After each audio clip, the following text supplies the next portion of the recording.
Autre le baquet, Molimo est le soutien à quatre églises. Molimo est à partir et à Nini. Molimo qui à partir à l'argent pour ça bon. Parce que Erakala, au coup de passer pendant que Lukanzambe. L'effet psychologique des pasteurs congolais ont compris qu'on doit jouer avec l'effet psychologique des fidèles. C'est déjà un problème qui fait que l'église est bloquée. Parce que aux hommes, la prophétie est aussi battue. Toutes les prophéties que les Congolais sont en train de donner, ça ne marche pas. Bozomo na yango, mais bozomo di batte. Zomon, le prophète va s'accoler à Wati. Koufa, il n'y aura pas d'élection. Pas d'élection.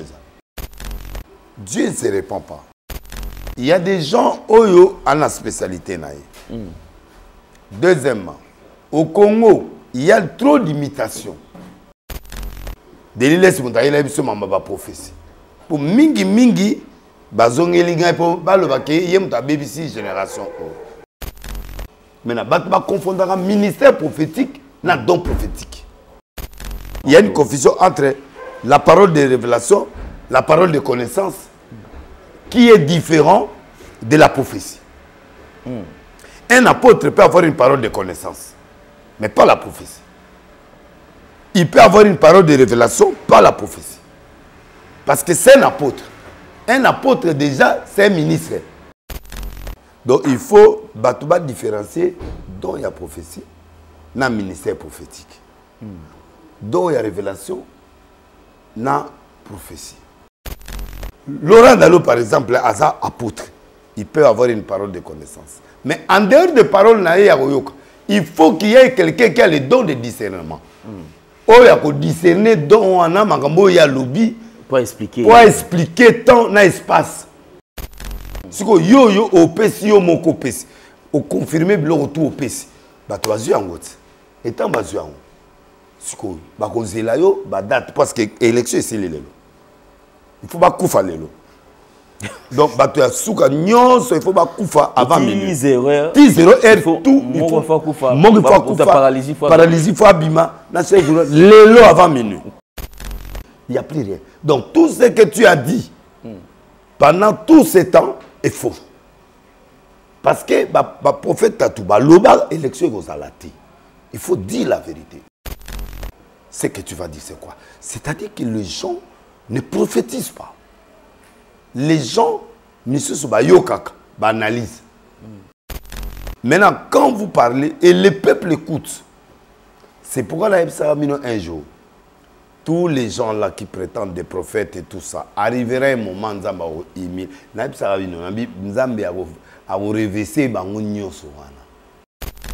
c'est là où le président de la République, c'est là où les autorités de ces pays doivent savoir que ce qui saute aux yeux, ce n'est pas ça, ce qui est vrai. C'est pas une émission, non, pourquoi? Parce que dans ton émission, tu donnes la possibilité, n'a vrai, n'a faux, il y a un loba. Prophète. Sont des faux prophètes. Tout bela devant le peuple. Non, il ne faut pas se faire pardon. Pas se faire peuple pardon. Pour que nous avons prophétisé selon nos sentiments. Ok.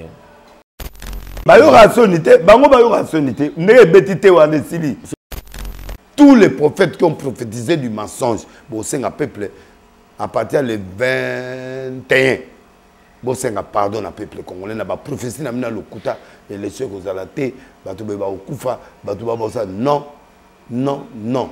Et président de la République koyoka sou bato belete. Yoka matéa na yo kenda ke église yoki matéa neto akenda pas Laurent ayoki matéa.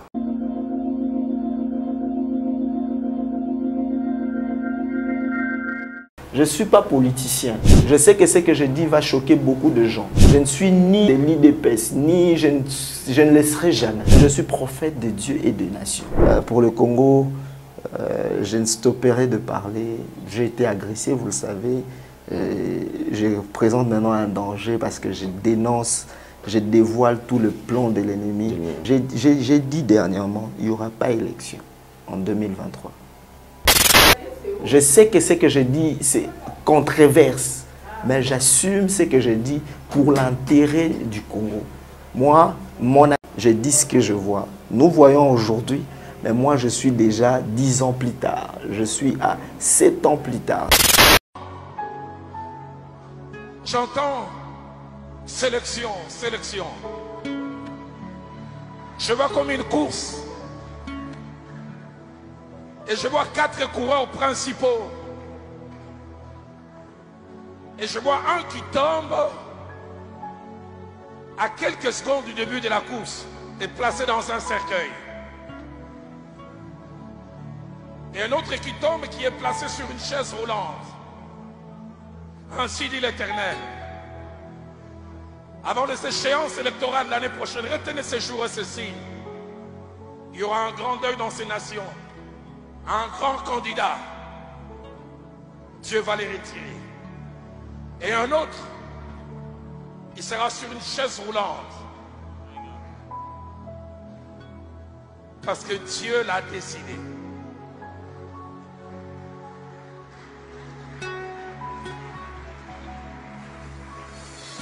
C'est Dieu qui sélectionne qui il veut. Selon qu'il est écrit, l'élévation ne vient ni de l'Orient, ni de l'Occident. Mais c'est Dieu.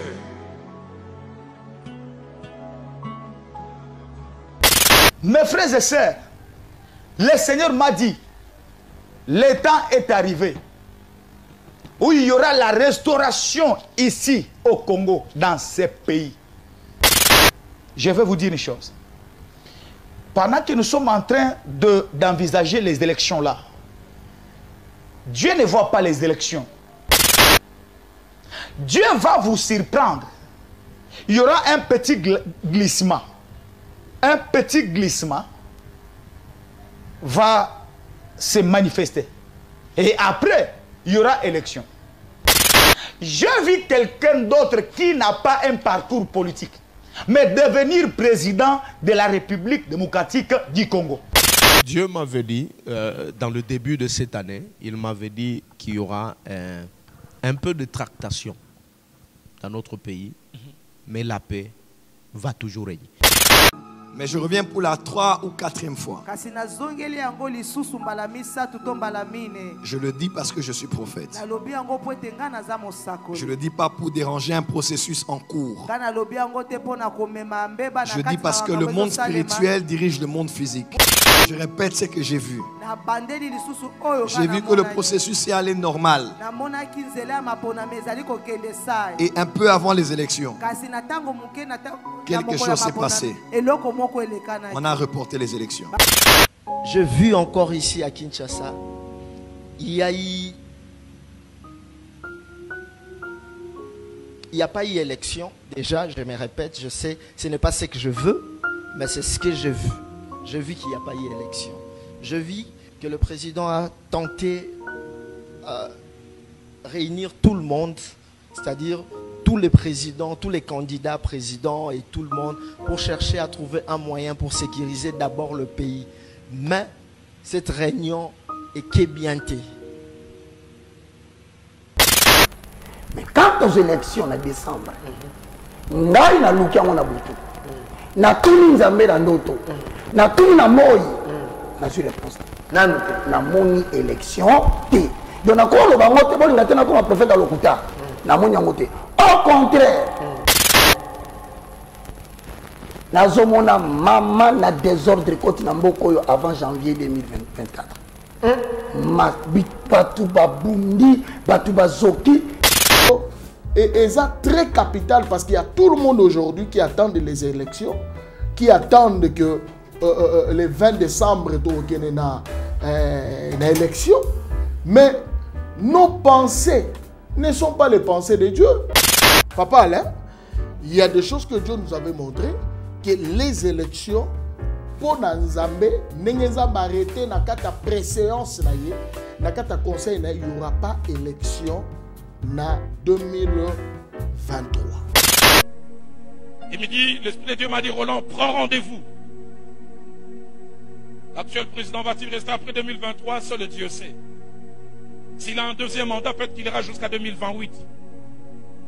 Mais après 2028, vous verrez ce que Dieu commencera à faire.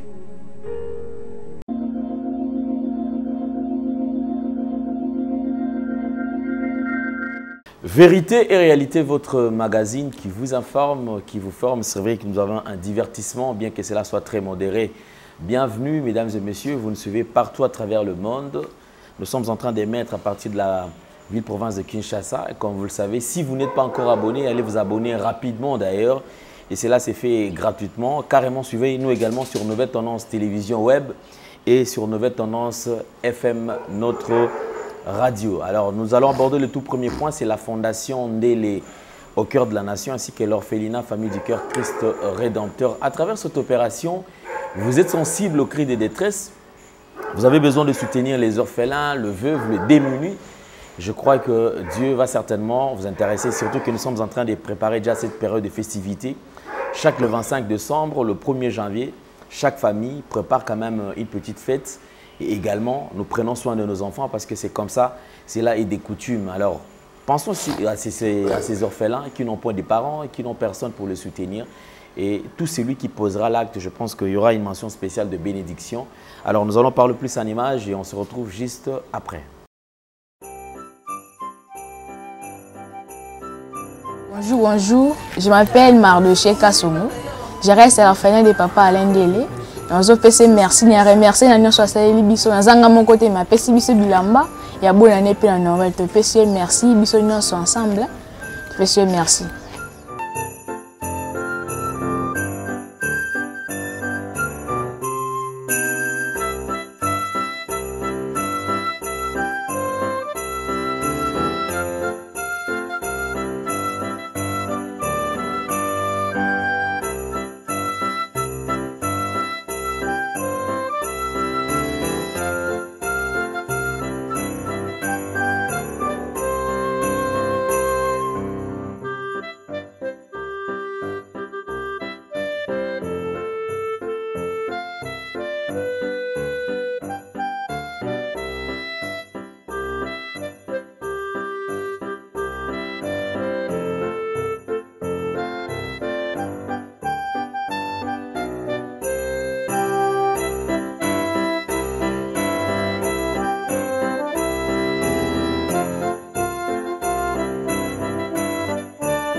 De retour sur ce plateau, comme d'habitude, faites le maximum de partage en ce qui concerne cette vidéo, puisque comme vous le savez, nous tournons aujourd'hui un jour après la clôture de campagne, comme c'était déjà prévu, la campagne électorale qui a commencé le 18, et nous avons enfin clôturé les 18 également, c'est ce qui fait pratiquement un mois. Alors le un mois, il y a eu plusieurs descentes par rapport à la candidat surtout de Songani. Nous avons le plaisir de partager ces plateaux avec un homme de Dieu, déjà Bomesana, Kolandana et Kolandae.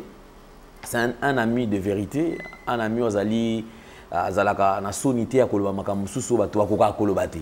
Donc prophète Deniles est là, notre candidat également dans le Conga. Prophète Deniles Mbotenayo. Santé bonne. Madame collègue. La moni benaki oyoki chaleur. Tu as moto. Élection moto. Campagne électorale. Avec deux papiers, tu vas monter, tu boundi dans des nabiso, ba caisse nabiso, tu bouger ba économie donc ça dit que en tout cas, il faut gabo voter biso. Vraiment. Mais félicitations on a moni ba image, partout en nous qui t'ont noté ça va te plaît, ça va. Ceux qui ont les capés quand on a voté ça. C'est aussi il faut payer ça. Moi loco. Ba maman qui ba côté lingati n'a parlé le jour ba météo ba côté là ba 200 à quelque. Mais yo zo kendeke musika bizu to zao. Na ba jeune na ba donc campagne est trop compliquée parce que financement bateau bazaki na pouvoir. La députée au na pouvoir, la ministre nini ndé. Bazaki na position de force. On sent vraiment sur le terrain bazalaki. Ba torturer biso sur le plan médiatique, ba bilo rebelle mais je crois que le peuple aux alabongoté. Je crois que le peuple faut raisonner. Batouana si bazoa, balé, bamami, malo, fatia na besoin de vierge. Batizong il s'attend moi 4 députés kaka bazonga. Donc le reste n'a pas de 50 mais en tout cas il attend de moins de 10. So bazongi 490 wana les abisso. Bato asika ba voter biso 133 na lukunga et puis 44 na ngalem. Ngalem. Des motos. Bato bayaki, bato ba répondre mais souka il faut moyen. Le renouvellement de la classe politique, et l'autre zali ko bete la cité. Oui oui. Classe politique et ils la renouveler. Oui. Vous êtes pour quand même? Je suis pour parce que les Arabes bateaux déjà bazara qui inculqué depuis Mobutu. Si il y a une génération, il faut et l'on est 4. Parce que même na poto, pourquoi bateau va ça là 5 ans? Va ça là 2 mandatés. Plus de 3 mandatés parce que bah idée comme frustré, idée comme saturé, il n'y a plus rien à donner. Parce que si dans le premier 5 ans, bah, aux politiciens travailler qui ne peuvent rien donner à part le président, qui peut avoir 2 mandats, mais na bateau, bah députation, bah bureau, bah PDG, bah ni. S'ils n'ont pas eu d'innovation, parce que Fatih avait besoin des gens qui innovent dans l'entreprise, dans le parlement, partout, pour permettre à remonter ceux qui ont une forte personnalité. Il n'y a pas si pour la réélection. Mais heureusement qu'il y a mon amboka et puis Congolais a mon niveau fort. Dès au monde a renouvelé. Mais la classe politique est foutue. Bateau Nyon Soba Banda na Kabila Père, Banda Mobutu. Les lois il faut pas vacances. Il faut une classe politique moyenne. Donc la biso boy bateau to affronter la politique. Bateau ana bazana na bide fresto. Tamoli pe na monde. Na bande comme ça outil li banda o baye. Nous allons fusionner pour que nous puissions donner des idées fraîches et en développant Yamboka. Pour biso tous on a besoin d'évolution. Bateau ana bazana besoin de statu quo mbongo. Et ils n'ont plus besoin de quoi que ce soit. Ils ont besoin de maintenir la finance. Nous, on a besoin que le pays avance pour que la génération et ces pays-là. Le social du Congo est par terre. Et ça sera facile parce que déjà, apparemment, on ne sent pas cette volonté à Kotika pour voir. Tout le monde est quand même sur le terrain. Tout le monde est au tali papa moussou nzoto elembi. A kokoka les sous-soutés. Attends ça la moi quelque part. Mais il veut se maintenir. Azala sous réeli. Azwa occupé par fonction moko ya binene na mboka mais sur le plan pratique to santarelo moko te wazo apporter na mboka. Donc bato va comprendre qu'il y a 3 choses qui fait nourrir les Congolais. La politique, la prostitution et l'église. Ah oui, bah on peut hein. 3 choses oyo Congolais à mon est facile à obtenir. Politique azwa mo facilement. Kindumba mo facilement. Kindumba wana mibale na basi. Parce que les jeunes sont commis peu bon, commis peu double sim. Les jeunes filles, oyo, se distinguer dans la prostitution. Alors, dans l'église, on doit comprendre que l'église, comme il n'y a plus de spiritualité, ils peuvent créer des gens qui ont créé des méthodes oyo et comme ça là que batba lobelaye. Batba ya, ils s'approprient de l'argent pour avancer. Donc les 3 biloko zo futa na Congo yangwana. Donc ce qui fait que Moutata Lembi alingi kaka a continuer pour à autre chose. Or, il faut bateau to kota la bango mbalo ba se développer plus agriculture. Toi na ba terrain vide na Congo mobimba, tout développer agriculture na biso. Bateau barolo na ba pilipili, bateau barolo na ba importer ango, bateau barolo na ba Dunda bagolonda babiloko ya toutes sortes parce que bamboka oyo lokola biso to na 1 mètre carré à terre déserte. Congo n'a même pas de désert. Au mona na Congo na caro biloko ezobotama likolo ya caro. Na ba tol bandu ezobotama na tol. Nous avons de l'eau en abondance. Nous avons la pluie. Nous avons tout. Oyo ekoki ko développer mboka. Mais il faut une nouvelle génération où il faut inculquer les jeunes. On m'a dit que na mona jeune lokola yobo otongi hôtel otongi ba longe bar oyo bato bakoya quartier na yo ole bato bayaka kitambo bato bakende so côté busu mais bato baovanda pa na yo j'ai mangé là-bas chez toi hôtel pe ya bien eza wana bato bazolala oza nango ata mibale misato na mbiza. Ça c'est déjà un effort personnel, tu développes déjà Bishop. Alors maintenant quand tu commences maintenant à travailler, le Congo doit donner la chance aux gens oyo bazogo mema développement.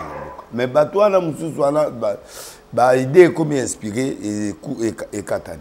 Fatih il est à 5 ans de l'expérience politique. Donc il est encore jeune, vierge à Bisso. Mais les autres là, banda kasabu ka mususu ti lelo baza. Donc mitu ekufa déjà. Ba komara mbongo. Alors mutu aye na mbongo, moyen tika pouvoir yate. Alors batu ba obengana yesko ezali Bisso na électeur ou bazo sala choix na Bisso. Va sanctionner. Vote ambaleuse à la sanction. D'accord, merci beaucoup. Alors je crois quand même que tu as la brèche à Liboso. En parlant quand même de Biloko Misato, tu as évoqué tout à l'heure. Ah ouais, va faciliter comment aux alana. Alors je voudrais quand même toucher sur l'église. Tout le monde dit quand même prolifération avec l'église, Oleki Koto, église, Oleki Koto, église effectivement. Et ça, il y a moyen facile. Il y a qu'on sait faire de l'argent. Ah on a beaucoup à Nabiso. Alors, je ne parle pas de pays Moussoussou, pour tout Fanaka. Prenons d'abord la ville-province de Kinshasa, par exemple. Nakati a église actuellement. Autour de Baké, Molimo est le soutien de Nakati église. Molimo est à partir de Yanine. Quand est-ce que vous remarquez que Molimo est le soutien? Molimo est à partir de l'argent, pour ça. Cupidité. Parce que Erakala, au coup de passer pendant que Lukanzambe. Ake bena retraite ya solo ake luka mais lelo ya passé passer à qui retraite maintenant accompagner na moi et comme occasion aki maman c'est andako aki mapoanye no vivre ozo mona différence ya kalezaki benda ake benda ko luka nzamba azolela na matiti nyoka pe oswa été mais okuta lelo passer ake batze batu na yemo akufa na mai et c'est mutakenda kupesa mutu libati sa kufa. La main dit que nous ça dit passer à prêter, bandi va prêter. Ce qui a fait que Nani et Kima, ils allaient d'abord cupidité. Il y a mis balé l'envie des autres. Au moni de Nilis, mais au yebi biloko moto na monate. OK. Na ye pa na yo otongi, na yebi ndenge nini otongi te. L'économie yo sali. La relation ni yo contractaki, ba sacrifice ni yo sali. Poko mawana. Les Congolais ne voient pas les sacrifices. Donc Kolula. Kolula wana ils ont ça que Etindesko ya. Alulika ka Denilesi. Mais yo yebi biloko ya salité. Oyebi ba sacrifice o ya salité. Oyebi banzela ya likiti. Balingi pe ko tuna te. Ba tuna apete. Ake banda. Les bras de l'Éternel. Tant on a banni les bras de l'Éternel.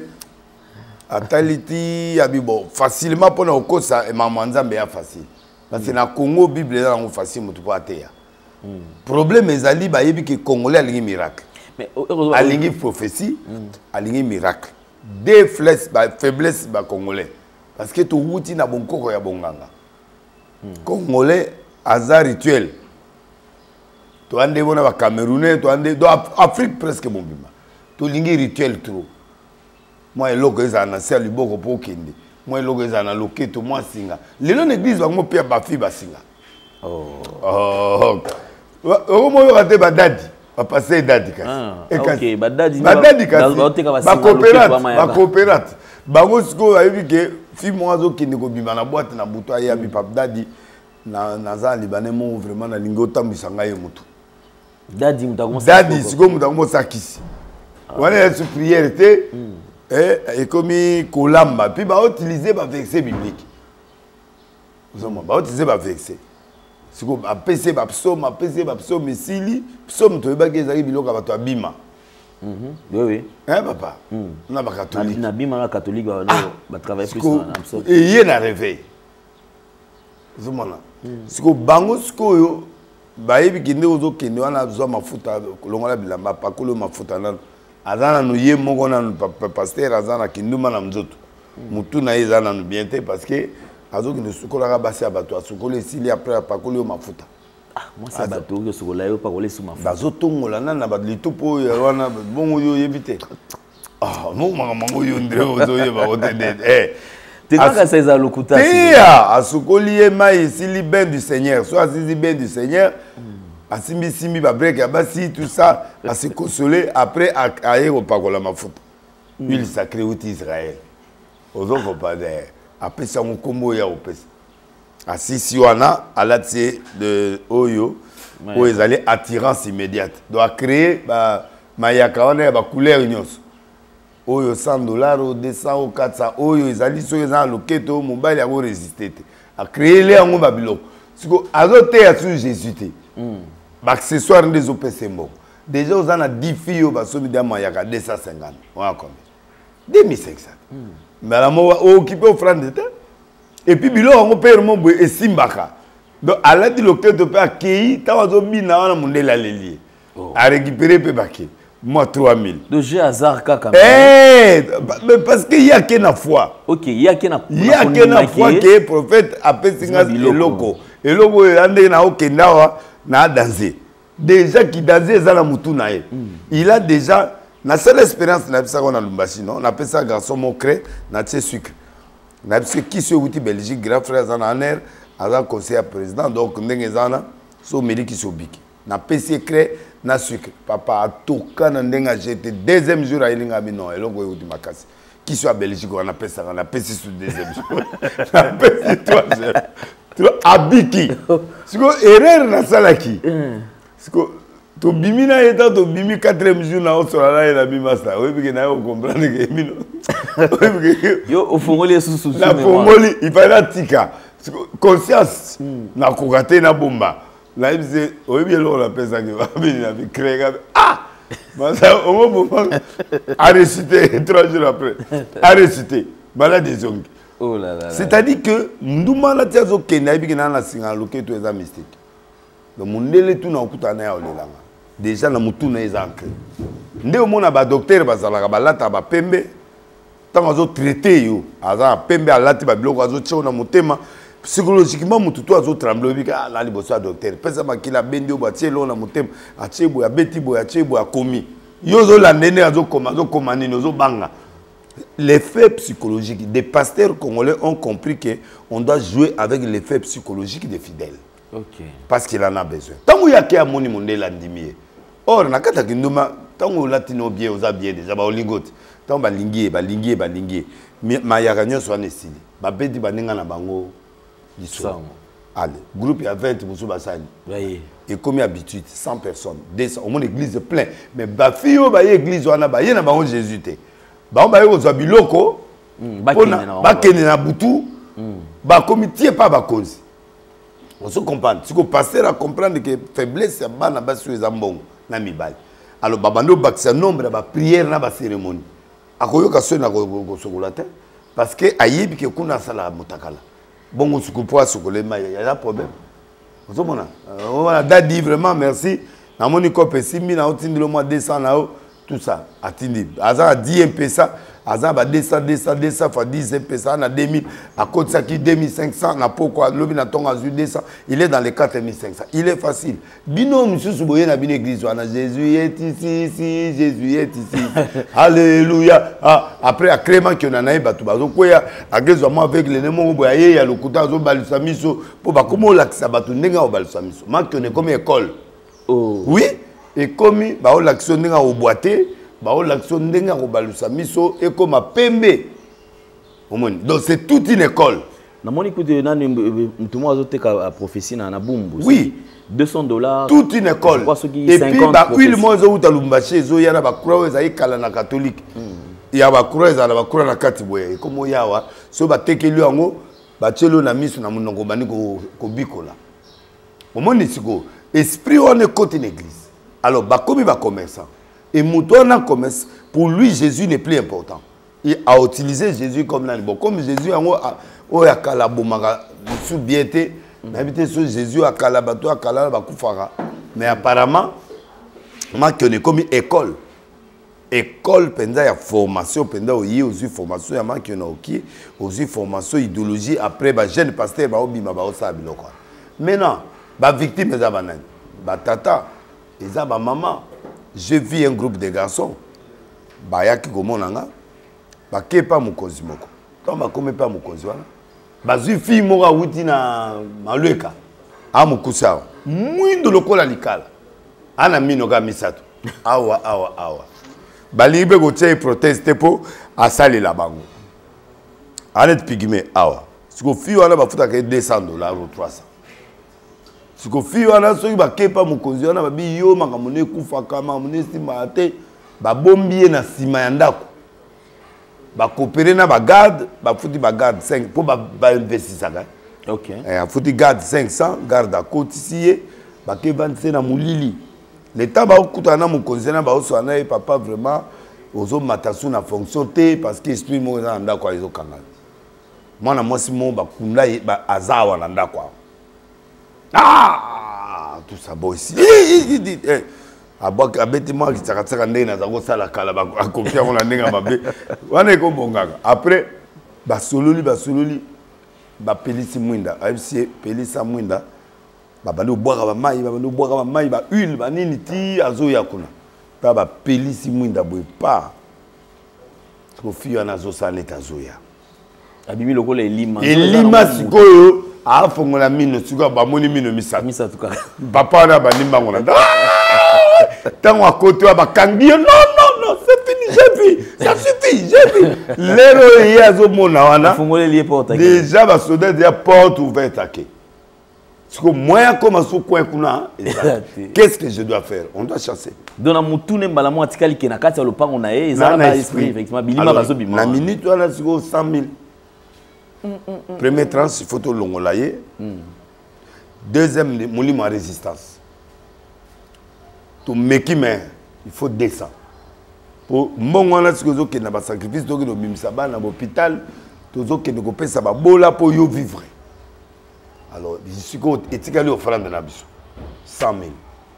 À quel endroit? J'ai 300 000. Après, bandi ben catastrophe, ba pelisi ba moto wana, bazo ba mananase, bazo ba luka ba prophète de balle. On a 300 000 les sac. Et na principe na bango go ou mais la sous prière na lotate. Pour ba ko teka bino wana ba kage. Et puis so ke ozo nga souté. Allez, ba wala ba bimbaki. Ba tikele prière à 1 mois. Bah oya souté bah tiki loka na téléphone bah bano peso ba prière siko yebsanga siko muta okotsa 300 000 yo yebisa siko akoma député a osani omoteka bien c'est toute une structure bien organisée alors ba wana bazali deuxième catégorie omoni siko anatina osambela te ponza basamelaka parce que à la méthodologie, baza écrit mon bimba, tout un système. Deuxième catégorie, c'est ezali bao bake na kisi. Ya bon coco comme la science occulte. Troisième catégorie, c'est ezaba pasteur normal. Oyo ke ozo bunaka na ba prière normale, église ozo mata, église ozo kita, lelo ba 1000, lelo ba 200. L'homme comme 40. Aux gens normal. Aux en face, il y a bateau bazo sala biloko. Si mon limi azo mona biloko izo salim. Na yo zo Jésus est vivant, on va aller au ciel, bah on va dépasser. À ce moment-là, ce que bateau ba kimio. Yango yo de laisser asili, bateau tel basili, bateau asilité mais ba kutani na dimension mususu. Ya le kuta. Si ko congolais lokola discerna raté. Moi, je crois qu'en profondeur et raisonnement, et ça. Mais peut-être que je comprends. On a déjà. Très bien. On a une catégorie, et victime de bandimi. Bandimi, on a une arche, on a une église, on a bien, on a baillé. Bakutani na biloko. Bakomo za numéro ya bangunzi. A futi nguzi mbongo, a pesi numéro, a beti boui, a bimisi eloko. Tant a bimisi wana, yo monite. Et on n'y manque des miracles solo? Non, et ça comment on peut faire ça? Et ça dit babiloga beaucoup côté. Mais est-ce que l'homme auto-comprenne raté? Il y a certaines catégories, il y a des serviteurs de Dieu, c'est quelque part un miracle. Par exemple, miracle, on a limité. C'est vrai, le Lazare, on a fait de la bakomba batute. On a limité. On a un grand serviteur de Dieu. Tout le monde qui est élevé en dignité, tout le monde considéré. Mais tout le monde est bimi moi aussi. Te nzombo te, ils ont deux catégories. Dans deux catégories, wana, ngana benga ba maître wana ba yana ndako. Mama tena yibi. Ça dit, nzombo na yozomo na nzombo. Mais ils ont préparé. Net fille mongo a réglaté pendant 1 an, 2 ans yango ya mona makilate. Bazui bena sachet.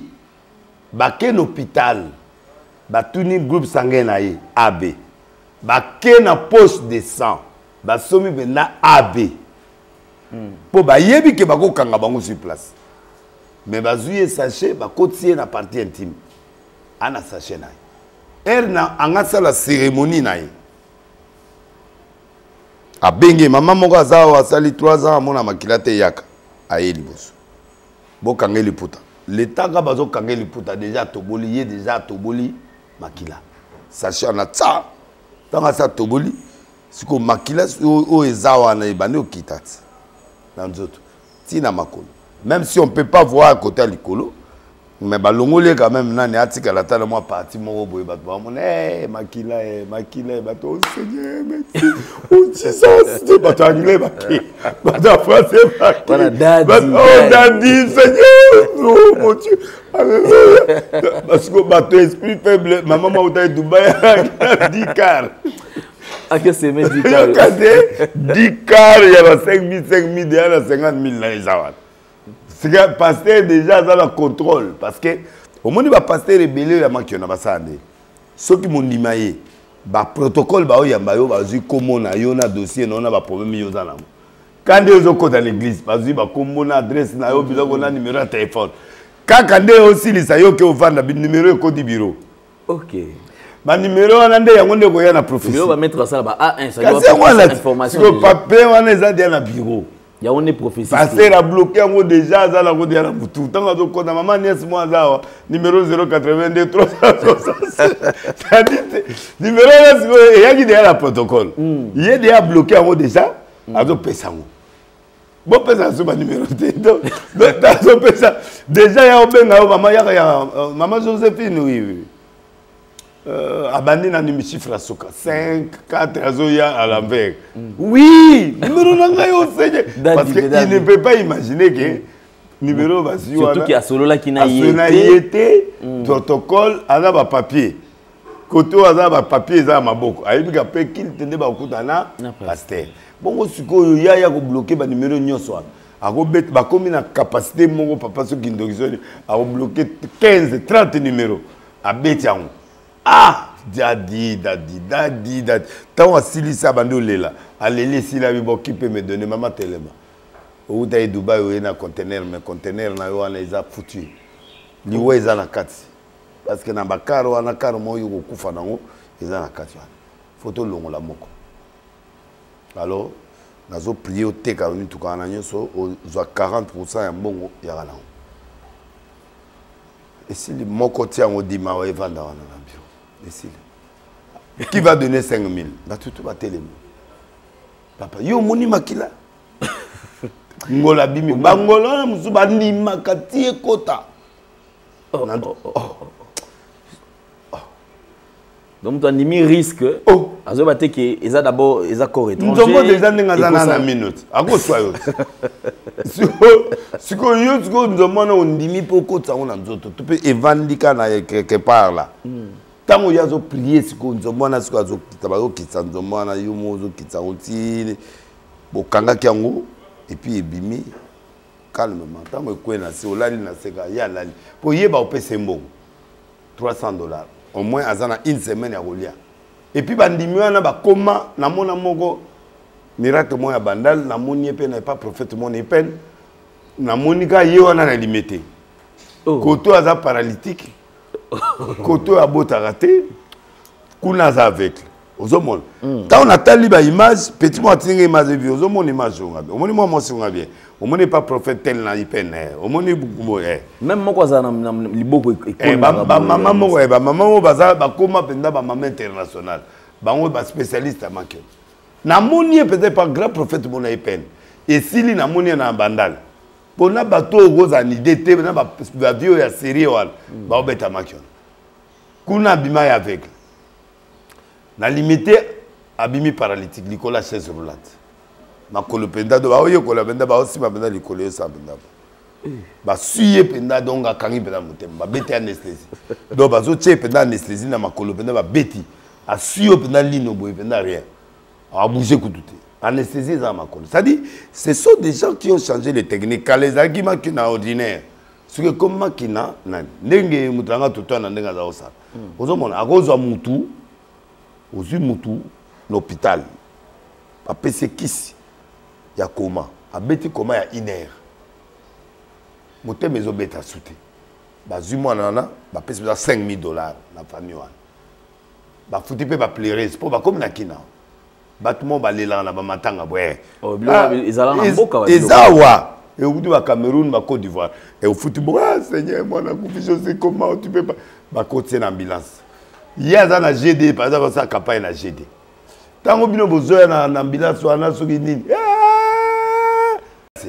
nini o mwana kufi na chote mwana kufi bato babadi olela bao baluka plein na terrain so bosani bozwi mwana wana bakitie na se bazwi témoin moko te koyoka nde bamédecin basala témoin wana azaka moto église scénario aye atie litoi mpenza boye ayoki akufi babengi mama mosusu na kati émotion aye atie litoi ya mwana kufi ya bandi bagrimace ora karamba shereka ya alali boye akimi mbangu boye akimi baokalcule l'air kisi wana ekosila dans 30 minutes so etikali 3 minutes abandi baso aye akiti aboki ule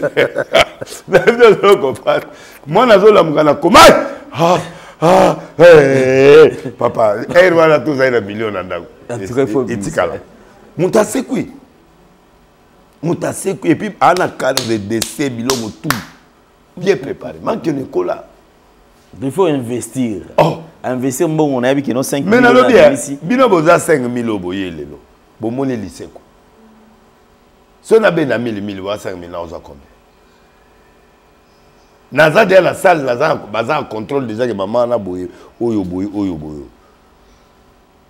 et baza bien travailler na erona ce que yo ça mutase kui bato bazoki ndako balobani prophète Denis autosani section bato nyonso bana ba problème ba osani il faut baya est-ce que na tongo place comme ça non bon siko lobi na tongo il faut préparer numéro mususu ozomona mutalali benda bo abujaka te batie anesthésie mais local abujaka te makolo benda bo telemisi akoi parce que bazo calculer que anesthésie est aussi là dans 30 minutes tant qu'anesthésie la télémission qui m'ambango mutabandi mbango na quoi ti quoi famille pe bazana wa tata moi sine yo wa be mwana bana dio OK pourquoi na batu na so adresse te oya o memanga mo papa tata moi ça mon ani et puis nani a mon ani si abandi mbango papa na ngai nzambe na ngai basi ba préparer ki $10,000 dans maboko pas ti 10,000 musala nzamba boyina ntomona na kisasa te Jésus nzambe na ngai esili siko na bureau siko azwa bino koyamba OK donc na siko nazo 13 siko kasi yango wana kopo wana siko mutaboya oya député te mutaboye ana tina na yo te ya ministre te po siko azio ministre wana OK OK po bakubo ya pe na yina ndakwa batimoli karo oyo basomi même karo Bah, si sentinelle. Au moins, sentinelle, là, tu as combien? On a $150 exemple. Bon, tu as 1000. Tu as bomi de l'écité, tu as bomi moutouté. Biso tu as timo la kaka, tu as koba wala ça. Na nguma mi balé. Bah, nguma bati awa batoboli oyo bati signe. Bah, kekuna batoboli bati signe. Oh, bah, tu vas y tongo. Dieu est en train de nous parler dans cette parcelle. Il y a un démon là-bas à l'intérieur.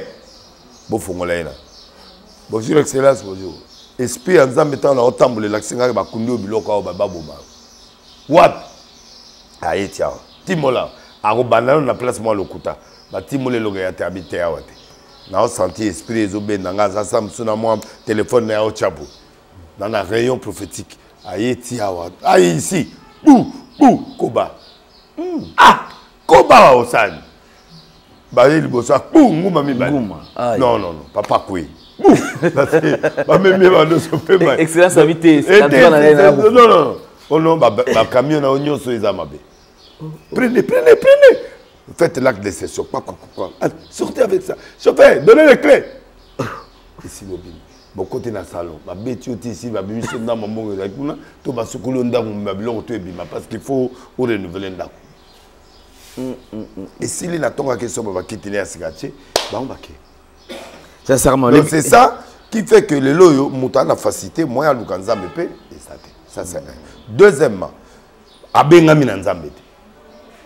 Moi, personne Nzambé, et ça. Troisièmement, Yenenga Zaywana, Ayaki Gosamélate pour le ciel. Yaki Gosamélate Nzambé parce que Alouli Delile, Alouli Tel, Alouli Mama Boye, Alouli Mutuboyawa au Salanza. C'est déjà un problème qui fait que l'église est bloquée. Parce que aux hommes, va prophétie aussi battre. Toutes les prophéties que les Congolais sont en train de donner, ça ne marche pas. Bozomo na yango, mais bozomo di battre. Bozomo. Le prophète va s'accoler à Wati. Koufa, il n'y aura pas d'élection. Mais l'obé élection ça. Mais osons anticiper parce que voilà. Donc la personne quelques raisons. Peut-être tout soit douter. Je ne suis pas contre. Ouais. Mais je voudrais quand même tout mes campés que ça, tout analyser. Ouais. Nzambe à se repentir. Prophétie, Ezalaki, il y a Lukuta. Prophétie, Ezalaki mal interprété. Ou Ezalaki peut-être sentiment. Ou lecture politique, sur le plan politique, a tellement amené aux qui n'habitent. Alors je voudrais quand même tout l'anda parce que Ezalaki est dans le lobby. Régie et proposé biso quelques éléments. Il y a bandeko barasura balobaki élection et kozalate élection talaba détail nenge ko salama 2 jours avant élection batum soyaki 3 jours avant élection 5 jours avant élection tout balobi qui est noté ngana mon les 9 avant élection tout ce qui arrivera et après les élections yalingi tola nango biso surtout ensemble et après tous on va se poto ça l'analyse na. Je ne suis pas politicien. Je sais que ce que je dis va choquer beaucoup de gens. Je ne suis ni des lits d'épaisse, ni je ne laisserai jamais. Je suis prophète de Dieu et des nations. Pour le Congo, je ne stopperai de parler. J'ai été agressé, vous le savez. Je présente maintenant un danger parce que je dénonce, je dévoile tout le plan de l'ennemi. J'ai dit dernièrement, il n'y aura pas élection en 2023. Je sais que ce que je dis, c'est controverse, mais j'assume ce que je dis pour l'intérêt du Congo. Moi, je dis ce que je vois. Nous voyons aujourd'hui, mais moi je suis déjà 10 ans plus tard. Je suis à 7 ans plus tard. J'entends sélection. Je vois comme une course. Et je vois 4 coureurs principaux. Et je vois un qui tombe à quelques secondes du début de la course et placé dans un cercueil. Et un autre qui tombe qui est placé sur une chaise roulante.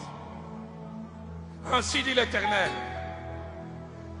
Avant les échéances électorales l'année prochaine, retenez ces jours et ces signes. Il y aura un grand deuil dans ces nations. Un grand candidat, Dieu va les retirer. Et un autre, il sera sur une chaise roulante. Parce que Dieu l'a décidé.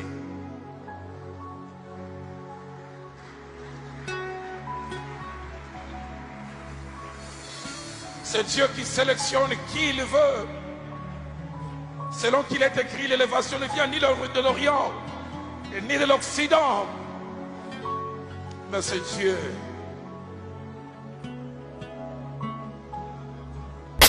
Mes frères et sœurs, Le Seigneur m'a dit, le temps est arrivé où il y aura la restauration ici au Congo, dans ces pays. Je vais vous dire une chose. Pendant que nous sommes en train d'envisager les élections là, Dieu ne voit pas les élections. Dieu va vous surprendre. Il y aura un petit glissement. Un petit glissement va se manifester.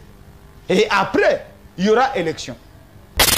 J'ai vu quelqu'un d'autre qui n'a pas un parcours politique, mais devenir président de la République démocratique du Congo. Dieu m'avait dit, dans le début de cette année, il m'avait dit qu'il y aura un peu de tractation dans notre pays, mais la paix va toujours régner. Mais je reviens pour la 3e ou 4e fois. Je le dis parce que je suis prophète. Je ne le dis pas pour déranger un processus en cours. Je dis parce que le monde spirituel dirige le monde physique. Je répète ce que j'ai vu. J'ai vu que le processus est allé normal. Et un peu avant les élections, quelque chose s'est passé. On a reporté les élections. J'ai vu encore ici à Kinshasa, il n'y a pas eu élection. Déjà, je me répète, je sais, ce n'est pas ce que je veux, mais c'est ce que j'ai vu. J'ai vu qu'il n'y a pas eu élection. Je vis que le président a tenté de réunir tout le monde, c'est-à-dire tous les présidents, tous les candidats présidents et tout le monde pour chercher à trouver un moyen pour sécuriser d'abord le pays. Mais cette réunion est qu'ébientée. Mais quant aux élections en décembre, ngai na lukia on a butu. Na tuni nzambe na ndoto. Na tuni na moi. Na suis réponse. Na moni élection té. Donc na ko lo bango té bolinga té na ko prophète à lokuta. Na moni yango té. Au contraire, nazomona mama na désordre koti na mboko avant janvier 2024. Batu babundi, batu bazoki. Et ça très capital parce qu'il y a tout le monde aujourd'hui qui attend les élections, qui attendent que le 20 décembre il y ait une élection.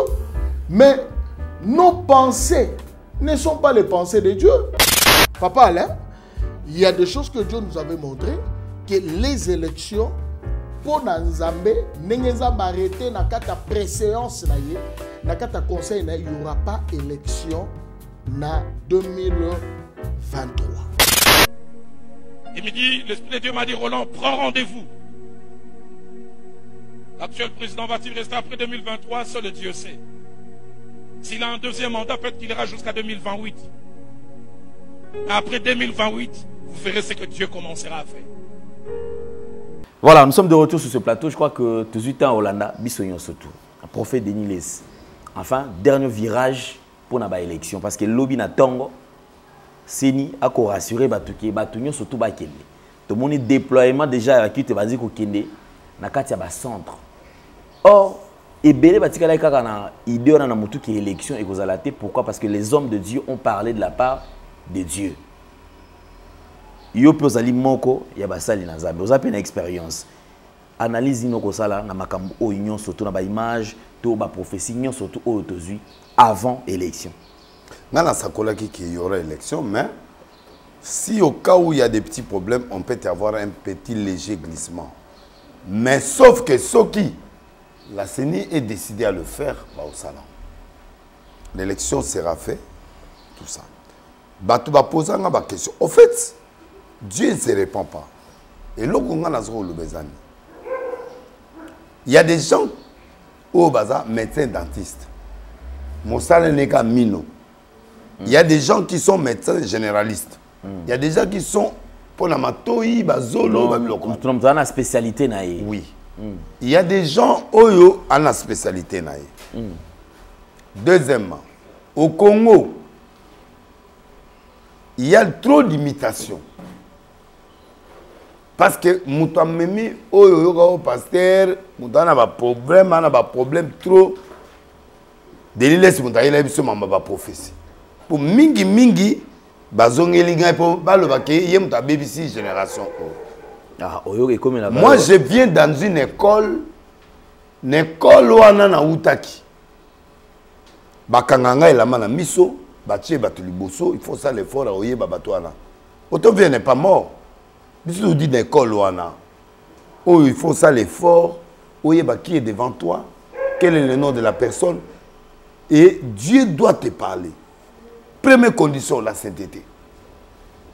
Deuxième condition, c'était vraiment la crainte de Dieu au vrai sens du mot. Prophétie, si on se concentrer vers le domaine prophétique, il faut l'aspect sainteté important. Pourquoi? Il peut y avoir un glissement d'une voix satanique ou d'une vision satanique et côté lié et dont il y a discernement parce que l'église va pas négliger les dons.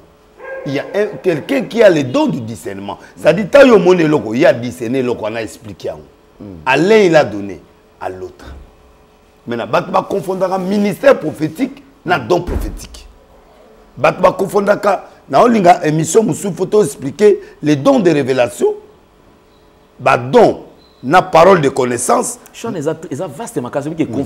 Oui, il y a une confusion entre la parole de révélation, la parole de connaissance, qui est différent de la prophétie. Un apôtre peut avoir une parole de connaissance, mais pas la prophétie. Il peut avoir une parole de révélation, pas la prophétie. Parce que c'est un apôtre. Un apôtre déjà, c'est un ministre. Alain, il a donné premièrement les apôtres, les docteurs, parce que l'église, les 5 ministères doivent fonctionner. Comment?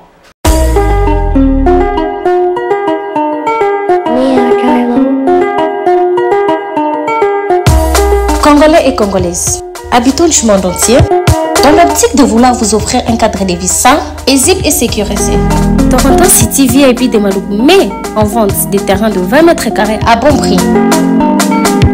Ces terrains bénéficieront de l'eau potable, l'électricité et des voies gravelleuses. Situé à proximité de la zone économique spéciale de Maluku et voisin des sites Vodacom en République démocratique du Congo, Toronto City VIP se démarque par l'originalité et la beauté de son espace en vous offrant des terrains déjà cadastrés.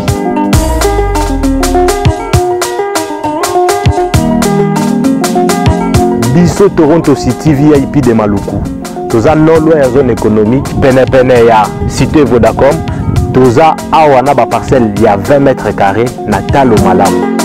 Possibilité de paiement cash ou par échéance. Pour plus d'informations, contactez Papa Willy Mafoula au +1 905 730 1540.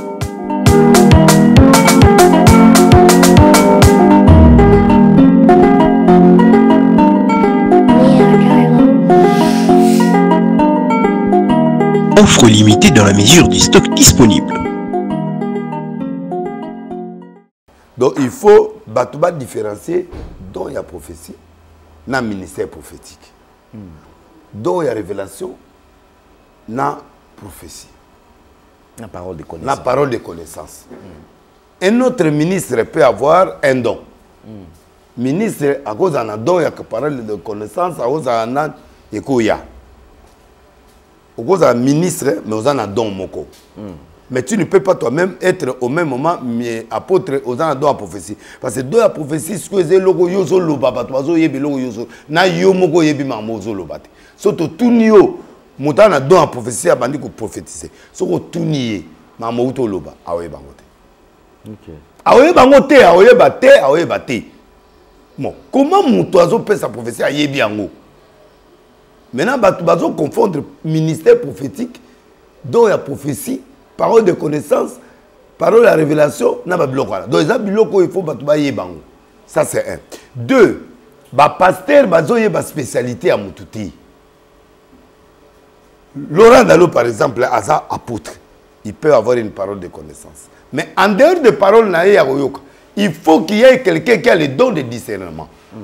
Il y a discerner don en a lobby pour expliquer ton espace. Fille moko na sakola na Paris, accueilli à l'autindoto na Boutou, à une église à Petit Frère nanga. À l'autindoto qui a na kata foule moko boye, alors a décidé na tongo oya sur église parce que église en est en salité. Ozomona, yé moko azidon, yé moko loti, mais yé moko discerné, faux.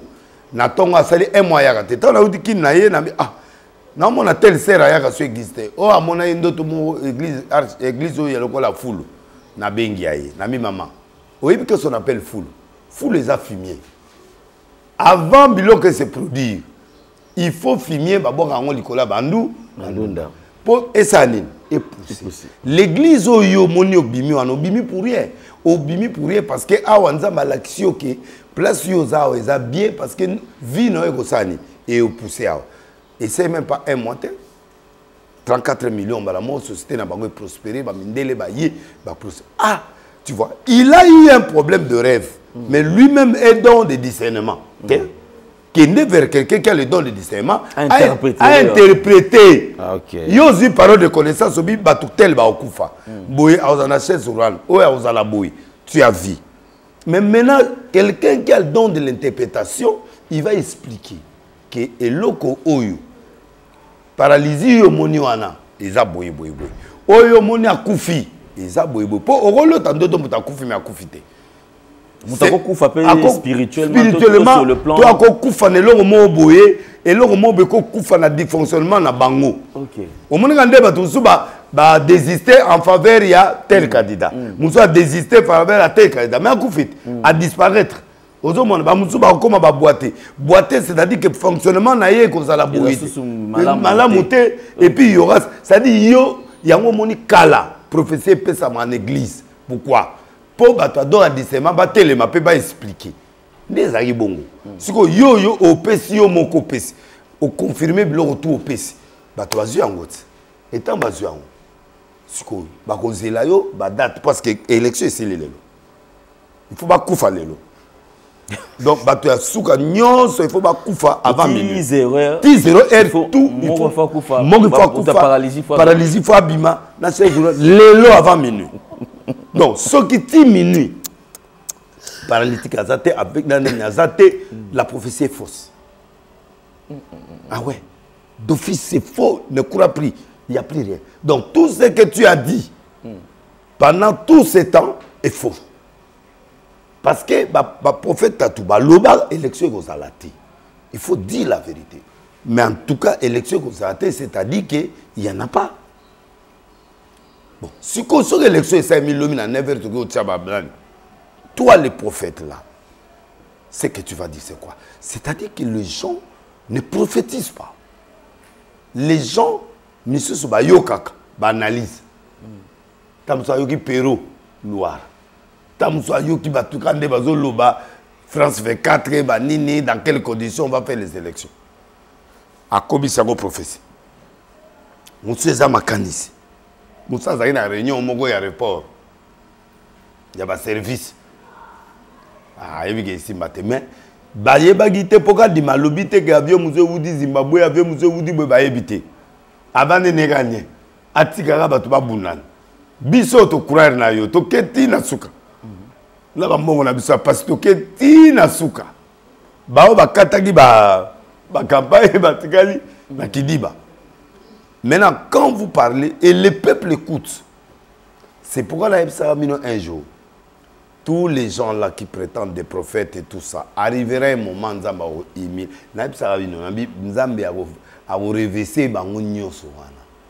parce qu'il y a une catégorie de personnes. Moussala na bango ya ko diaboliser certaines personnes. Parce que bazan aspect mon qu'on avance au pouvoir ou en avance quelque part. Frère, nazo ibisayo mboko yo. Tant on a outa retraite bandu na bi bato ba boumi Congo eza église. C'est la phrase à liboso na bimisa. Et à biso ba passer bato boumi église. Il n'y a plus d'amour. Le pasteur est politisé au Congo. Le pasteur n'est plus pasteur, le prophète n'est plus prophète. Le prophète est politisé. Politisé dit, ça dit, tout maintenant est concentré sur la politique. Alors, Moutourou esprit Nénin. En politique, il faut parler ce qui plaît aux gens. Hein, papa? Moutourou Nimabolo, Michete. Bati on a peine d'affliction. Ozelati a lobby que combat oyo. Israël a gagné combat, mais roi au Koufa. Botia ekuna na boloko. Ba côté na boloko. Guerre sili. Israël a gagné combat. Mais mutu moko boya za na flèche moko na côté au bazu de fait ah tu gagner peut-être kana beta ta flèche oyo dans le vide. Roi zo pema flèche yeti et côté au déroute oyebi histoire là. Soit roi Koufi. Mais pour avoir cette dimension là, c'est de que ça bêta mbatabi depuis quand l'Esprit de Dieu est sorti de moi pour aller vers. C'est là où le président de la République, c'est là où les autorités de ces pays doivent savoir que ce qui saute aux yeux, ce n'est pas ça, ce qui est vrai. Normalement, c'est pas une émission, non. Pourquoi? Parce que dans ton émission, tu donnes la possibilité, n'ayaba vrai, n'ayaba faux, yagoloba. C'est ça l'émission, Nayo, à l'Indel. Tu ne comprends pas l'impact de cette émission que ça fait. Tous les sur l'émission Boïté. Ba Péro, ba Bandara, ba émission, mais ba Kenda, ba Bouma, ba émission chrétien et Koufa. Mais yo garde la ligne. Ligne émission, oh, ils allaient tout justement, qu'ils viennent rouler sur la tribune Nayo pour ba expliquer ba cas. Là, si minuit, cette prophétie ne s'accomplit pas, c'est un faux prophète. Mais ce ne sont pas des prophètes, ce sont des apôtres. Le Tatou, c'est un prophète. Mais la politique, être nation, c'est une autre chose. C'est une dimension d'être prophète des nations. Et ça, depuis le ventre de ma mère, je suis prophète des nations. Et puis de deux, les prophètes actuels, ce ne sont pas des prophètes majeurs. Ce sont des prophètes de ministère. Nous ne sommes pas des prophètes majeurs. Nous sommes des prophètes de ministères. Les 5 ministères, apôtres, ministres, nous ne sommes pas comme Élysée. Mais il y a certains qui prétendent être un prophète majeur. Non, tous ali ba prophète, il y a ministère. Il y a prophète tout haut, il y a prophète majeur. Tout ça va ministère. Ma ministre c'est Dieu. Elle Dieu a député. On a un collègue nos députés. Mais il y a une spécialité, on a une spécialité. Donc, papa, il y a 5 ministères. Apôtre, prophète. Na héros, on n'a plus besoin de notre prophète parce que Jésus était là. Au cas où il y a pas, au cas où il y a élection demain, bah prophète. Sont des faux prophètes. Bah Kotoubela, Batoubela devant le peuple. Non, il faut pas s'engager en Nzambe pardon. Pas s'engager en peuple pardon. Pour na kolatisa bango que nous avons prophétisé selon nos sentiments. Ok. Non, papa, il n'y a pas match, il n'y a pas match. Un prophète, quand il dit, j'ai dit qu'Amé ressortira, pendant qu'on le condamné 20 ans, papa, Ekei, procès Zongi, Kamérabim. C'est ça la prophétie. N'a eu information à la présidence parce que Kouna Bakanga qui est. Il était arrêté. Dans la 4e rue, tout le monde a vu. On l'a emprisonné, tout le monde a procès en plein air, 20 ans. Baoudji Koutouba Koufa. Et je pense que d'ailleurs, ils ont procès au Ningisa Moka. Moi, je sors le jour de la condamnation, je dis qu'Amé ressortira et qu'Amé sera élevé 3 fois et qu'Amé ressortira de prison. Ah! Mais mais Kamé a tindelinga moutou en prison. Ti awa na offrande. Abi pasteur, si ce que tu dis est vrai, que ton Dieu là ait pitié de moi. Na Sambel. Deuxième fois la même chose. Nabi namoni réunion mo salemi, namoni ye batu basololi après ba bimisie. Et puis namoni ba memi président na likolo boy, président ba honoré président. Mais quand il est sorti, na lobi IDPS au ça la rébellion. Na rébellion na mutu moko IDPS a mema batu. Mais ko simbate. Mais tout le monde yangote. Kabound a salai rébellion. Ti Kabound le lo en prison. Ambassadeur moi okufa na Kivu, to mon ambassadeur italien akufa. Biloko na lobaka yango ne salema. Soki zate na lobate, mbalo na auto loba na yo tito yaki na bi non, il y aura des imprévus. Ti na ba année oyo 4 imprévus ko salema, mais Félix sera réélu président de la République, il y aura des perturbations qui seront là. Moi tu vas aussi les cas, tu vas otamola, moi moké ba maîtriser bango esili et puis nous continuons la vie. Nazaki clair depuis longtemps, depuis des années. Il sera réélu. Mais il y a 4 imprévus, 4 choses qui viendront, qu'on secouer Mboka pendant une année. tous en imprévu, 4 imprévus. J'ai dit. Bon, si le prophète a dit, bah voyez bendé. Si ko ngai ku n'est pas prédique, bah tout manga na ndenge le quoi bah tout malikala. Déniles, aventuré, déniles. Bilo razo yo kaka po sabenga boya otala mais. Peut-être vraiment na gyo soko kono aux mbongo bébé. Papa, mbongo du fait que yo. Na bien omoni ndenga yo zawan. Muta empêcher mbongo na travail yo ça. Bon bah otala yo kaka. Muta ozote ndeni parce qu'il faut zo ngana ne lo nzambe ya solo. Siko bino bo pia ba professeur le kutabo apembe na président. O monte que président pas zonga. Allons là-bas. Mais voilà, bah comment là-bas va commencer ça? Dans siège à présent, il va passer, mais il y a 3 groupes. Et là, il y a un groupe, il y a Oyo, il y a Dodo Kambana écrit, il y a un groupe Oyo, et Zali Pe, il y a Wouti na Poto, le pasteur Jacques, le cousin là, conseil spécial en matière de changement de mentalité. Il y a Moussa au Canada, Bazali. Tout ça, là-bas, Lola Dalo, na yene kiri na ye, Ken Banini Bazali. Na biso électron libre. Oh, tu kota la mystère à fourmi. Libre d'argent. Kuna o le kate ni dans le kate. Ka go. Mais pesa biloga bien, bo pesa biloga bien. C'est mon conseil n'a pas ainsi dit l'Éternel. Est-ce qu'après le présent est bah y aura sonité, bah moi bah y aura sonité. Ne betité ou anesili. Ce présent a réélu, bah élection est salami. Yo aussi un peu na présent qui non ameka ko revoir pe ceinture wana côté ba salle nzambe ba. Atika ba on a l'église a kenene kilt. Ba prophète té. Bah alléluia, Dieu est puissant. Bah terre bien français bien. A kenana ya yo ki mater. Ce gars a besoin à son ainsi dit. Avec il est ça. À côté ça, on peut témoin. Azipe batoua au moninga. Voulozi. Ngainde na boy. À côté ça, penda ba Laurent Dalo batoua na bavana na beta biloko. Bavandi na mbanga ba monte. Yo ba obanga ba monte. Non, ba banat. Et bien le ba isi malangati. Ah papa. Nana mutakala converti. On est mamba kala. Converti en 80. Ti biloko zo beta banga kande ko la. Mutakala za kate. Na lo bien. Tala.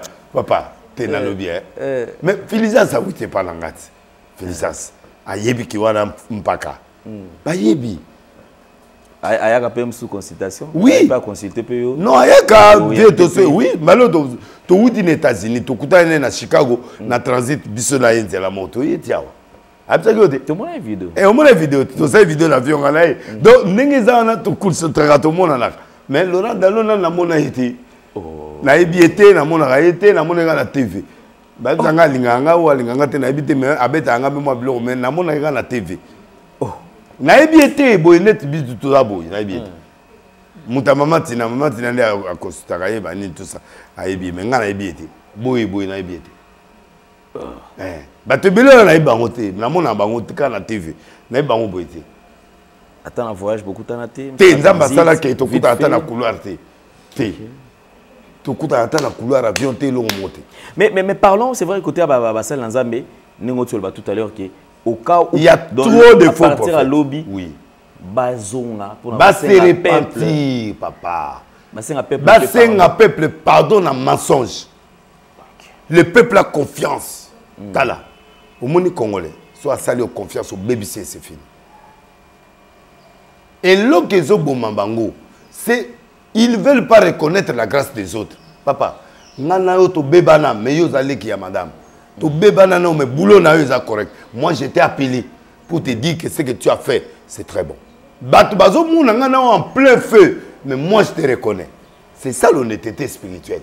Ça dit que David Aza en plein feu et puis Jonathan Bengi Abiyaka.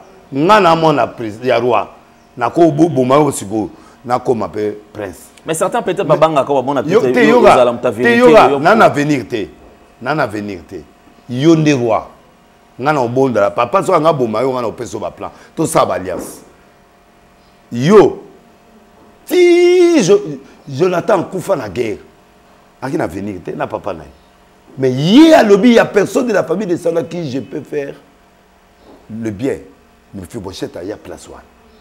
C'est-à-dire moi je suis honnête spirituellement. Si tu m'as fait quelque chose du bien, je reconnais. Et je savais que quand tu te battais là, tu défendais aussi une réalité.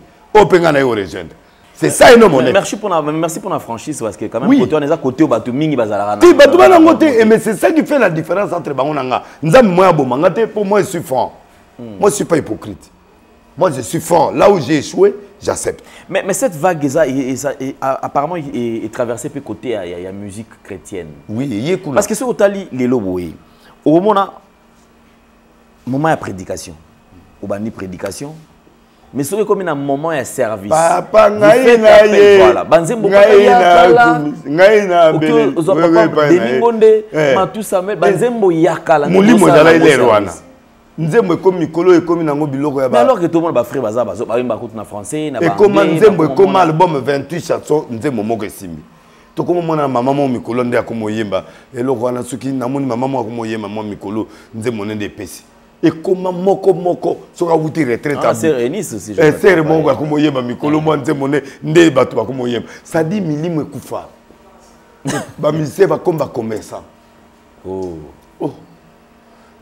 Si on a des musiciens chrétiens, au moins une boutique quelque part, moi c'est un peu de Turquie. Mais tout le monde peut être musicien chrétien, tout le monde peut faire la même campagne, il va continuer à faire campagne.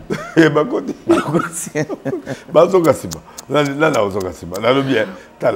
En fait, mon limon n'est pas prophète. Et comme il n'était pas un musicien, un musicien peut comme un commerçant. Un côté peut kiss, un côté peut kiona. Mais c'est pas comme oh Jésus. Na mona ba maman mon misato baso kwea.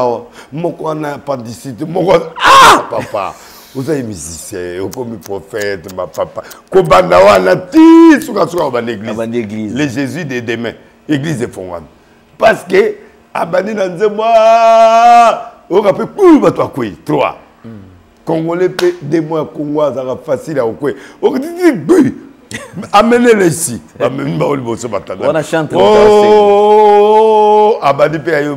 Oh, atiki koyemba, papa continue koyemba. Donc, voilà. Muli mweza souté, to komo yemba banzemba deni ngonde akala, to zongi banzemba matu era zalaka. Avant za baku yazui. Banzemba wana o ya kala wana. Nde yango de to zongi. De comment c'est qui singa que oyebi keza bandeko kala babandaki na baki na inspiration tala niti nze monetu Yesu azali awa Yesu ti lelo eyemba na baki papa mais bandeko basika alléluia ba Yesu nde ba yawe na bobele babiloko wana nde ezali bato inspiration ya molimo mutazo yemba na tata siko comme nzembo business nzembo il faut pesa na YouTube nzembo il faut pesa koto te. Et l'eau que zango sala biso ba mente talanga na lingaka kolo Yesu ba nzembo na ti le loto lelaka ba tube et ça sauté parce que ba pasteur ba kui ba musicien peut ba kui. Les musiciens ne trouvent plus l'exemple chez les pasteurs et les pasteurs ne trouvent plus l'exemple chez les musiciens. Donc biso na bango o ga nzembo ndire zoyemba mondire zoyemba mat. Donc côté on appelle ça un peu renouvellement à classe sous papa bato asika bako tapo bato kala ba BBC bato asika bato kala tout ba kufi bako ba commerce ba luka fati ba luka ba ministre ba komba matolo et si les kamba caché pe ba vi ke caché et exagéré exagéré nyonso ana caché ba komi na caché komi ko le quand même ça dit ba komi ko le tout ba rejoindre des fali ba mission soit touché ba 30 000 pour la cacher ba 25 000 ba zo bango tout wana ba zo caché. Akoya goyema l'église au Félete, il faut mon. Tozawa tosali ba kosa na l'église. To sebe orchestre ezo yema banze monyoso orchestre ce que c'est une église et yeminze mama tout tozana muto to ana lor mongo na biso muta na mwa mutu na yo zo yoga mo inspiration. To sala ba kosa pour moyen ko benga susu net lora comme pasteur double cash. Na cash musu yeso mona Moïse ke yema na église amuto. Non. Moïse, on foutait combien? Notre monde dernièrement n'est pas dans l'église à Papa Coutinho. Ah, on a des relations na moi na famille na bango. Bon, il y a kedabi. Yo Moïse a kedabi. So moni Moïse akesika moko, c'est-à-dire relation moi bien ezana. Bon Moïse ali. To lisole ça. Moïse na obeta na ba concert na ba Gabon na ba famille présidentielle. Yo so moni Moïse akebeta concert na église le coup de l'Éternel. Papa aye pena bo na lona papa na mbi na lona. Ya. Akobeta na ba neta OK de stade. C'est ça bon. Musicien chrétien a commis business. Mouli me koufi na Congo. Et koufi. C'est très compliqué. La tata. Ne tel tozong la tata. Na ba pasteur, na ba potre to hôtel. De retour. Na yogo, na yogo papa na ni pe poser candidature. Na bité sur ça sol. Non. Ta mulukoki. Ah. Na ba so vieta mo poser mais na limité. Na mona nga fiche avec ta muté. Na pe na moni ngoti. Parce qu'on a évité na za sur na mulimo. Donc de tout ça on a donc et comme mogo ba pasteur po ya quoi on a pe ba commis dangereux. Aux moins la église à 9 personnes dangereux na onu. Na nini. Ba komba nganga. Na yebiso au moins du fait que muta o récité. Sur a commis aigri. Na kanga mongo pa mama tina on a au moins na prière na tali au moins na dina na mabulu oyo te akufa pe. Akeda o dina na mabulu. Na selemba dina na mabulu akufa. Seda, na mona pas maman tina. Oh Seigneur ngabi yo. Awa. Bima. On fait nini ngabi bima. Milinga na nini milinga na kaza ndako. Chula yawa. Comme maman tina na débit, alors linga nzambe trop ali ba prophétie linga yo. Milinga na ota milinga na ndako nini. Ndako prophète. Yo pesa milinga. Akufa. Donc tu as une question pourquoi de laisser être en vie. Je ne suis pas en vie parce que je suis honnête, non. Je suis en vie parce que Nantia Kanzambe na place là. Et puis je suis franc avec Dieu. Quand je suis dans une erreur, j'accepte.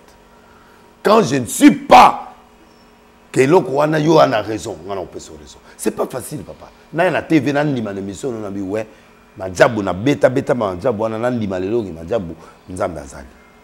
Il y a facilité. Et moi j'ai accepté. Tant que oui, merci, tu as fait un bon travail parce que tu as sauvé ça, tu as sauvé ça, tu as sauvé. Il y a un moninga qui est bien. C'est pourquoi Congo est en crise, il y a un prophète. Congo est en crise, il y a un pasteur. Il y a en crise, il y a un politicien. Il y a en crise parce que les politiciens ont banani des pèses. À quelque souka. Na pouvoir place mbongo zokota. Oh, la politique est dynamique, non. Il faut droite, à droite à koufa à droite, à gauche à koufa à gauche. Na poto Sarkozy tia longa comme chômeur, place moi qui na gauche té parce que idéologie n'est à droite. Il doit mourir en droite. Donc moi je crois que Congolais il y a des gens au Batika na Kabila, lelo. Par principe d'idéologie. Il y a des gens au Pébana, ils dépaissent pas changer. Batika une idéologie à papa on a tilelo. Mais bakusu bakenda pour nanzala. Bakenda. Donc en bref, les démons congolais est parti jusqu'à l'église, jusqu'à dans des foyers. Ba maman bo fongola miso, ba papa bo fongola miso. Bo tala batuté, bo tala nzambe. Bato tamsu bo mona mabe anande bato na bananzambe. Bato bino bozo mona ke bato ba sérieux wana, bato anande bananzambe te parce que bango bazo travailler sur l'aspect extérieur. C'est ce qu'on appelle l'hypocrisie. Et l'hypocrisie c'est les pharisiens bazaï bongo. Bazaï bongo, ça dit ils travaillent l'aspect extérieur. C'est comme ça que les catholiques étaient. Nous, on catholique, c'est l'aspect extérieur, basalaka effort, qui sango sur la place au senti que sangwaï. Vraiment ça. Mais maintenant, ça ne passe plus en 2023, en 2024. L'aspect interne, externe ne correspond plus. Tous les prophètes qui ont prophétisé du mensonge, bon, c'est un peuple à partir du 21. Bon, c'est un pardon à peuple congolais. On a prophétie dans le Kuta, et les choses aux alatés, non, non, non. Et président de la République, il y a des belité. Il y a des matéa, il y a des églises, il y a des matéa, il y a pas Laurent, il y a des matéa. Mais, bana ono bozo mona ba santuana, bana makambu na cessé na niveau mokondi maté. C'est très compliqué. Voilà, merci beaucoup. Je crois que... Mais,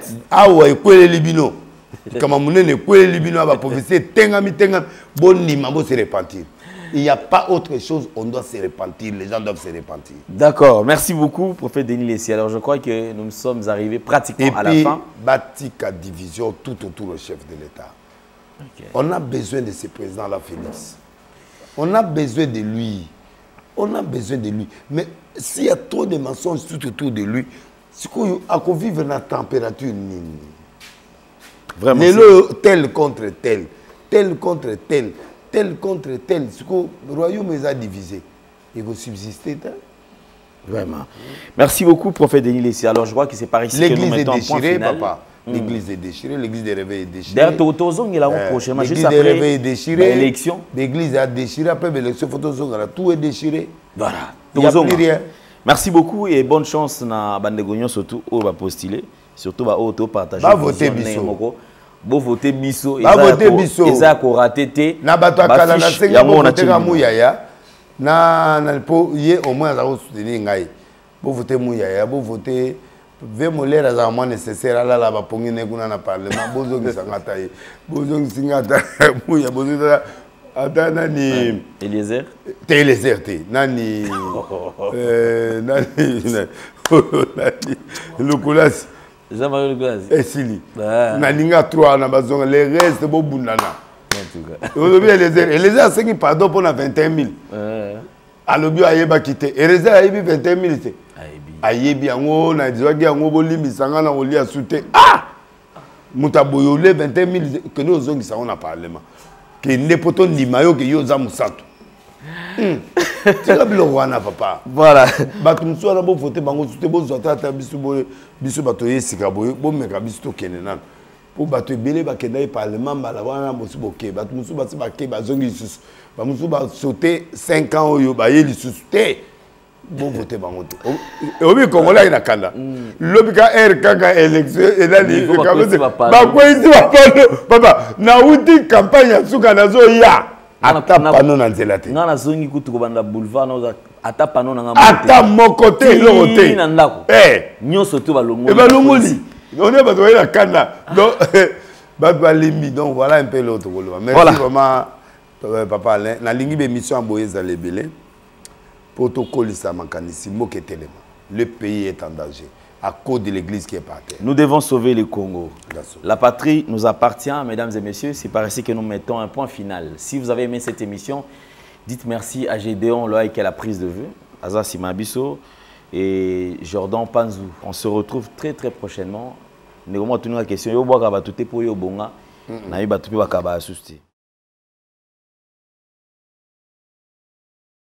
Peuple de Dieu, shalom. Satan a commis dans 666 manières pour nous bébi sa destin ya bana ya Seigneur Jésus-Christ de Nazareth. Na destin na yo, oza na yo pauvreté, mais na destin oyo Satan a péché yo au commis pauvre. À côté si célibat, à côté si ba blocage, à côté si ba esprit de mort, à côté si bana ba autisme ba yaki ba biki, ba o bazala ki na ba blocage, ba débloquer, vina ba changer. O bazala mi kumba na bango, bo ya na ngo epai na Nzambe ye moko ko décharger bino botala o bakobi décharger nakoko ko bomba te bolamo Nzambe salinga et prophète ba opportunité pour nga Clémence comment qui passe faveur et comment qui passe tango na zungi ba opportunité o nga na kutani nango na kutani na opportunité donc mutu nyo soza na besoin d'opportunité na vie ba porte fungwama ba chance sala do okutana kana makambo malamu na nzela nga na une semaine on a utozonga na 2 semaines je suis heureuse et je suis vraiment heureuse que Nzamba pesinga ba faveur wana opportunité fungwami do ba difficulté on azaki ya ko kanganga ya makazi modèle Nzamba débloquer ngo na iba kiteke ko zana bo pété boy vraiment délivrance des avuna très nécessaire. Je suis une femme, on a ça business, pour que nous ayons bien, mbongo pe monanaka et puis nous avons faveur et pas batou. Tout ça, nous avons porté fondamaka En tout cas, on a senti rango. Makola mwana oyo zonga normal. Zonga. Abana kotambola. Bima. Libéré. Na sous parce que na pesa nzambe merci na makambo asalelinga. No pesa pe nzambe merci parce que nzambe atambwisi mwana nga. Bana nyoso o to babotama na bango. Bango nyoso tout déjà batambola. Mwana nga azotambola te atakutu ko telema. Bolubeke mwana nga akozala koka. Donc à partir kaka mukolo na tango to yakani lobi no mwana nga ba mo atamboli mba moko. Akoma moko telema. Na lobaki déjà awa ezali terminus na zana besoin ba oyo batambola partout oyo baluka ba délivrance simbate boya et pas na nzambe nde bokobika nazozela bino na moto.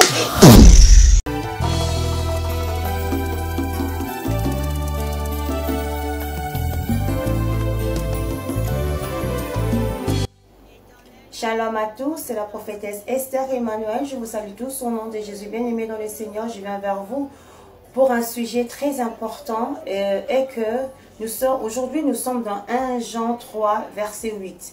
Mais la Bible déclare, le Fils de l'homme est apparu pour détruire les œuvres de ténèbres. Mais ce soir, j'aimerais franchement que nous puissions comprendre que nous sommes arrivés vraiment à la fin de l'année. Nous sommes arrivés au mois de novembre et au mois de décembre. C'est le mois où le diable se lève pour combattre. C'est le mois où les esprits de mort se lèvent. Ce soir, j'aimerais que tu puisses prendre conscience que c'est la fin de l'année. Nous devons prier pour nos familles, prier pour nos chéris, prier pour nos fiancés, nos mères, nos mamans, nos papas, tout le monde. Prenez conscience, bien-aimés, parce que ce que nous sommes en train de voir là, c'est complètement grave. L'esprit de mort est là actuellement, bien-aimé. Lève-toi, prie. Prie pour ta famille, bien-aimé. Novembre, décembre, janvier, février, mars, ce sont les mois où le diable s'est levé. Ils ont besoin du sang. C'est maintenant que tu dois commencer à intercéder pour le membre de ta famille, pour ton entourage. Afin de détruire les œuvres de ténèbres, nous avons Jésus qui est notre bouclier. Nous avons le sang de Jésus. Nous voulons maintenant prier pour que le sang de Jésus inonde nos familles, que le sang de Jésus nous protège. Je prie au nom de Jésus. Père éternel, le Dieu de tous les esprits, je te recommande le peuple, Seigneur. Seigneur, tu nous as dit que l'esprit de mort est là. Nous voulons maintenant te voir à l'œuvre. Protège nos familles, afin que le diable ne puisse pas venir prendre. Nous ne voulons pas pleurer, Seigneur. Garde nos familles, garde notre entourage, garde nos frères et sœurs, Seigneur. Nous avons besoin de toi, que le sang nous couvre. Merci, Seigneur, parce que tu es notre Dieu. Nous t'avons ainsi prié au nom de Jésus. Amen. Bien-aimé, l'esprit de mort est là. Prie sincèrement pour ta famille, parce que la mort, elle est tellement douloureuse de perdre un être cher. Bien-aimé, la mort, elle est tellement douloureuse quand on perd un être cher, elle est aussi irréversible.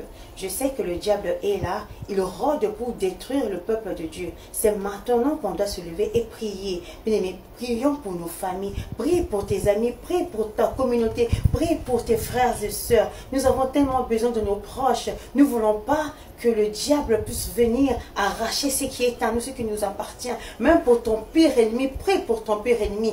Dieu sait pourquoi il est là. Bien-aimé, c'est maintenant qu'on doit se lever. Sortons un peu dans la distraction, mettons-nous dans la prière, afin que nous puissions avoir la victoire. Nous combattons pas pour avoir la victoire, mais nous combattons dans la victoire. Parce que le Fils de l'homme est apparu pour détruire les œuvres de ténèbres. C'est la prophétesse Esther Emmanuel. Je vous aime énormément. À la prochaine. Bye.